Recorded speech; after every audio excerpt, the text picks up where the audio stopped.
Leeds United are set to face Ipswich Town tomorrow, and Daniel Farke has a hell of a test on his hands. However, I believe that Ipswich have a secret weakness that Leeds United will absolutely take advantage of in this match. And there are some very important decisions for Daniel Farke to make, but first off, please subscribe to the channel. It's a fairly new channel, it's growing quite well, but I would love to have you on board. Also, watch another video after this one, be massively appreciated. Also, this is going to be a fairly quick video, I'm going to dive into everything as fast as I can, because I don't have that long right now, but I'm trying to get back into the swing of things. Anyway, so I'm going to start off with my predicted lineup, and it's fairly simple, understandable. I'll explain one of my decisions later on, and we have to start with Meslier in net. Meslier is by a margin our best goalkeeper. That's not even a question. Some people say that he makes the occasional mistake, but every single goalkeeper does, and you wouldn't take Darlow or Klaassen over him right now, would you? Backline, Archie Gray at right back, because he's been doing a fairly good job there so far this season. Joe Rodon and Pascal Struijk have been the best partnership at centre-back in the Premier League, in my opinion, so they're completely unmovable, and Jed Spence is my choice at left-back. That's one of the two decisions that I've had to really think through in this, whether or not Firpo is fit enough to come back. I think Firpo will return, but on the bench. Ipswich Town are not a team that you play an unfit left-back against. In midfield, got to stick with Ampadu and Kamara because even though they've had a little bit of a hiccup recently, they've been playing to a really good standard all season long. At their best, they can grab control of the game by the neck and properly create an obscene number of chances for that front line. And the front line is where I've had to make another decision. This looks like it's a fairly simple copy-paste from the last match. Somerville, Pirou, Rutter, James. Why is there not a comma there? Give me 1 second. I will fix that for you. There we go, Somerville, Pirou, Rutter, James. And you think that's just a simple copy-paste, it'll do. There was serious thought put into choosing Pirou over Gnonto because Gnonto's pace could be really important for breaking down a low block, but I'm about to do a little bit of a tactical analysis and you'll learn that is not what we're going to face against Ipswich. We need to be clinical against their side, and I think Pirou brings a little bit of that. So, what can we expect from Ipswich? First off, they're very strong at attacking wide areas. This is why I said that thing about the fullbacks. You don't want Junior Firpo coming in for his first match in a long time when, even on his best of days, he's not the best player that we've got. You don't want him coming in against fresh Ipswich wingers that have had a week off without football, able to run at you and cause significant problems.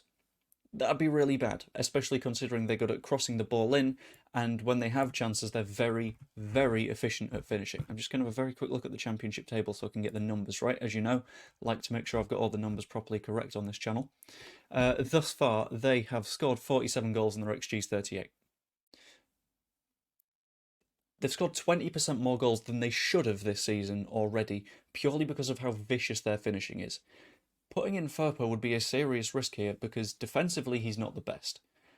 And that would provide them chances, and we know they are deadly whenever you give them any chances. The more we can lock that down, the better.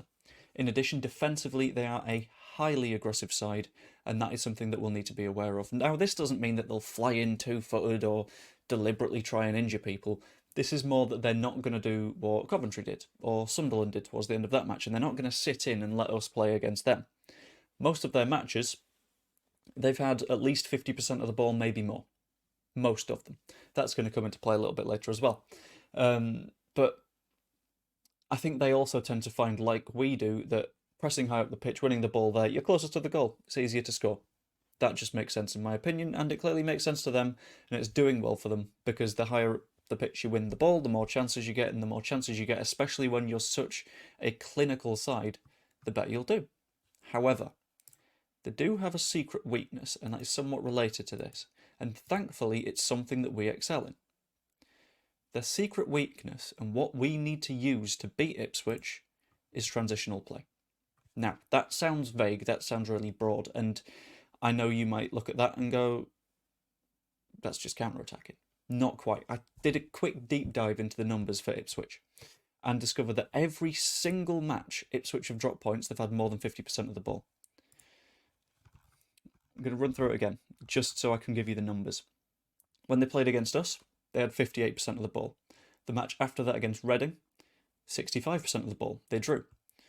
Against Huddersfield, they had 60%. Against Birmingham, 67%. Rotherham, 70%. West Brom only narrowly had a little bit more of the ball, but they still had it. Norwich City, 65% of the ball.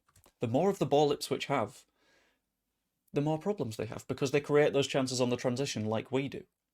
So if we are able to turn that into our own opportunity because they throw players forward, so can we. They definitely won't drop in and try and play passive football because that's not their style. That's not what they like to do. And when you're against second or third in the league, like both of our sides are in this match, you don't want to change what you do because that's what you do well. And I think that that is something our players can really take advantage of, assuming that they don't make any tactical changes, but I don't think they will. What we can do is we can win the ball in deep areas and then play those balls like Ampadu did to Rutter a few weeks back. Those long, zinging through balls, and we have the pace on the wings and through the centre to cause problems. And if we slow down a little bit, we've got Piru arriving late, able to finish off those chances. I think he will be key to us winning this game. Ultimately, time to make my predictions, and this is where I can look a little bit of a tit. So I'm going to be a little bit careful with these ones. First up, I think it's going to be a very tight end-to-end match. It's two sides that both like to attack, that both like sort of having the ball, but mostly like winning the ball.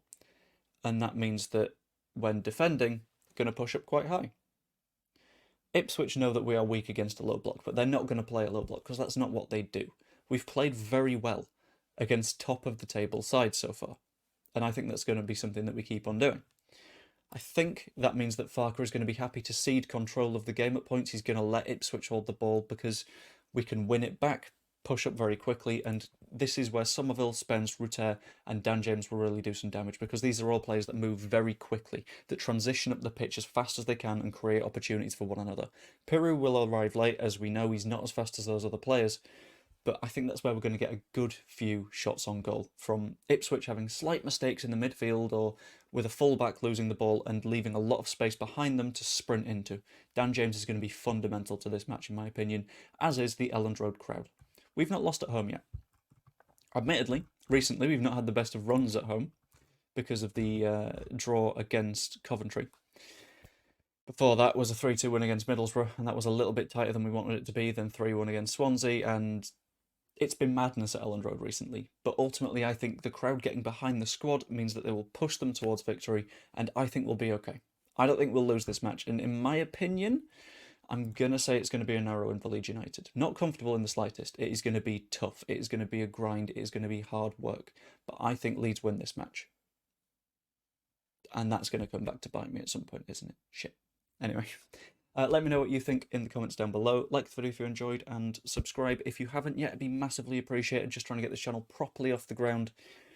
And yeah, stick around, because a lot more videos to come in the near future. Hope you enjoyed. I will see you later.